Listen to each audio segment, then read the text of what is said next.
Quels sont les avantages du Quickie? Quels sont les bienfaits de cette pratique intime et charnelle? C'est ce à quoi on va répondre aujourd'hui. Bonjour à toutes et à tous, ici Sarah Zerbib, plaisirologue et psychologue. Je suis ravie de vous retrouver pour parler de ce concept qui est le Quickie.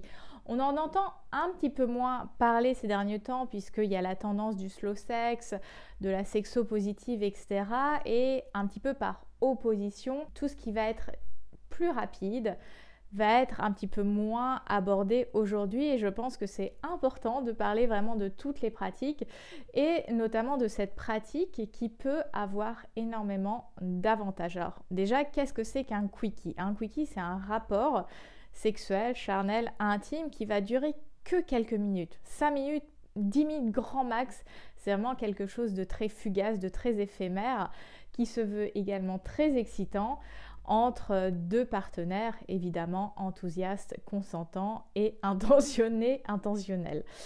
Le Quickie, c'est quelque chose qui peut se manifester dans n'importe quel type de relation, puisqu'il existe plein de types de relations sentimentales, intimes, etc.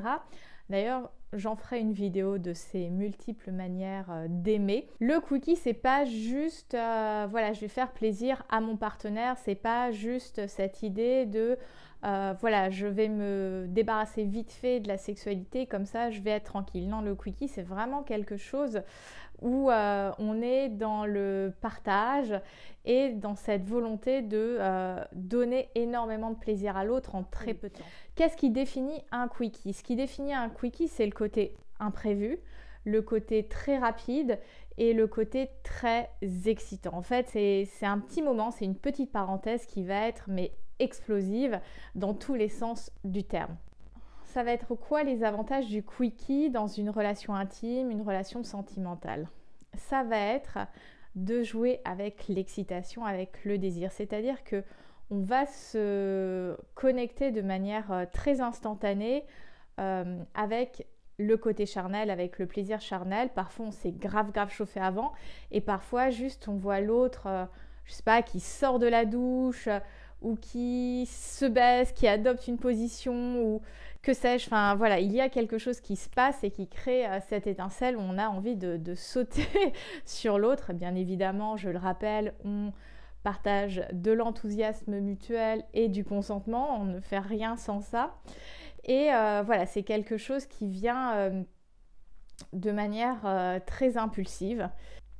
Le troisième point super intéressant et comment ça va nourrir la relation de couple, c'est que certes, on est dans une société où il y a quand même de la pression à la performance, où il faut durer longtemps, etc. Je pense que le Quickie, ça peut être une pratique sexuelle, évidemment, qu'on ne prévoit pas, mais qui vient enrichir notre sexualité et qui vient mettre de la spontanéité, qui vient sortir du fait que bien faire l'amour, ça demande des heures et des heures et des heures. On peut faire l'amour très rapidement, se donner beaucoup de plaisir, se chauffer en quelques secondes et faire en sorte qu'on prenne grave notre pied. Je pense que c'est une carte sur laquelle on peut jouer en fait dans les cycles de sa vie intime, dans les cycles de sa relation. À des moments, c'est peut-être une pratique où on aura vachement envie de l'intégrer, puis des fois, ce sera moins quelque chose qui nous fera envie. Donc, je pense que c'est une pratique qui peut enrichir et qui peut ponctuer, assaisonner, colorer notre vie intime d'une autre manière. Le Quickie, c'est aussi quelque chose qui va permettre de faire perdurer l'excitation, le désir. Alors, le désir, la libido, c'est quelque chose qui suit des cycles. C'est pas un rythme linéaire, donc le Quickie peut venir justement parfois après plusieurs années de relation renouer avec ce côté un petit peu flamboyant, un petit peu impérieux du désir, de l'excitation qu'on avait en début de relation.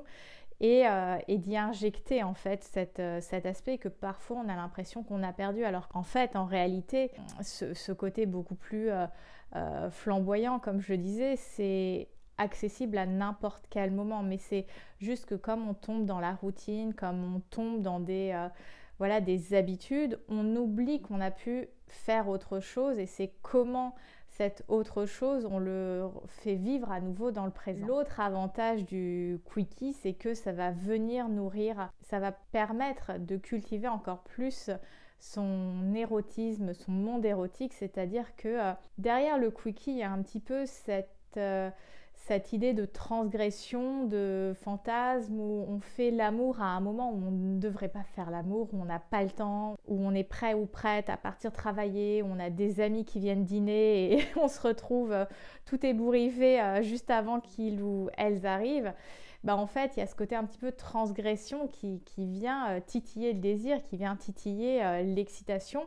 Ça nous permet justement d'enrichir notre vie intime et ce monde érotique qu'on vient construire autour. Un des avantages non négligeables, c'est l'accès au plaisir. C'est-à-dire que le but du quickie, alors en général, on va se dire oui, le but du quickie, c'est d'orgasmer très rapidement. Oui et non, je pense que c'est d'arriver à un certain niveau de plaisir très intense en très peu de temps. Orgasme ou non, je pense qu'il faut vraiment sortir de l'injonction à l'orgasme, surtout maintenant qu'on connaît plein de techniques au niveau du plaisir féminin. Bien sûr que nous femmes, on a envie de jouer, on a envie d'orgasmer, mais c'est pas le but de la mission. Le but de la mission, c'est de créer ensemble un moment où on s'éclate, où on prend notre pied, et la jouissance, c'est toujours la cerise sur le gâteau. Alors oui, c'est trop cool quand ça arrive, et si ça n'arrive pas, deuxième round, plus tard, ou à la prochaine fois. Donc, je pense que c'est vraiment ce plaisir fugace, immédiat, un petit peu interdit, qui est très savoureux et qui nous permet en fait de sortir un peu de ce rôle qu'on a pu endosser d'adulte, stable, mature, etc. On pense qu'être adulte, c'est être chiant. En gros, je le résume, c'est un petit peu l'idée qui est dissimulée derrière. Oui, il faut être réaliste, il faut faire des concessions. Non. On reste de grands enfants qui avons envie de jouer.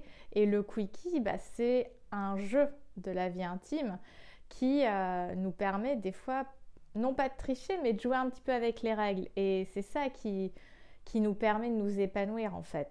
Et en fait, on est vraiment dans ce petit combat de qui va donner le plus de plaisir à l'autre. Et c'est un combat qui en devient un jeu en fait, de non mais c'est moi qui vais gagner. Et c'est pas du tout un positionnement avec l'ego, c'est vraiment plutôt de j'ai vraiment envie de te faire plaisir.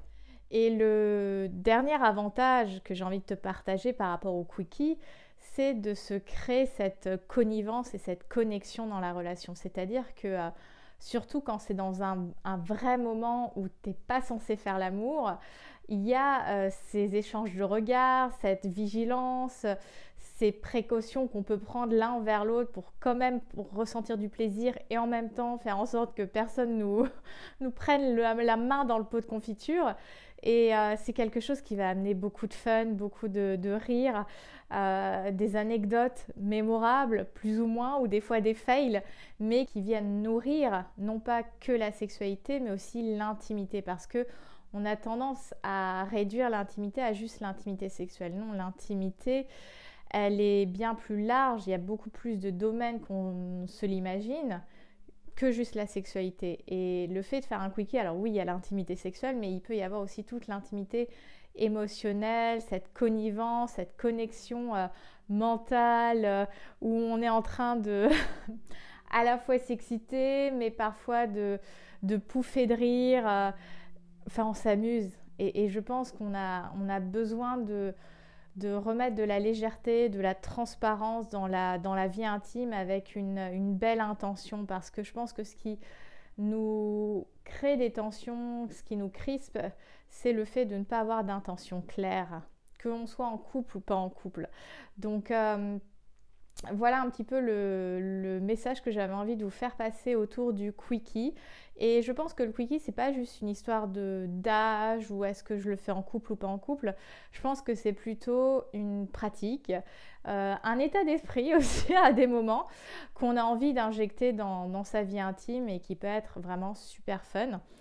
Ma question pour toi, c'est est-ce que tu as déjà pratiqué les quickies? Si oui, as-tu une anecdote mémorable à nous partager dans les commentaires? Voilà, l'espace des commentaires est là justement pour échanger, pour continuer à débattre sur la vie intime, toujours dans la bienveillance et le respect. Si tu n'es pas encore abonné à la chaîne Âme Fauve, je t'invite d'ores et déjà à t'abonner pour suivre toute l'actualité. Pour les personnes qui souhaitent me suivre au quotidien, il y a les liens pour les réseaux sociaux habituels dans la box de description, et évidemment pour les personnes qui souhaiteraient travailler leur relation au corps et au plaisir, vous pouvez réserver un coaching avec moi. Ça peut être en visio, je mettrai le lien en box de description et aussi un lien sur l'écran.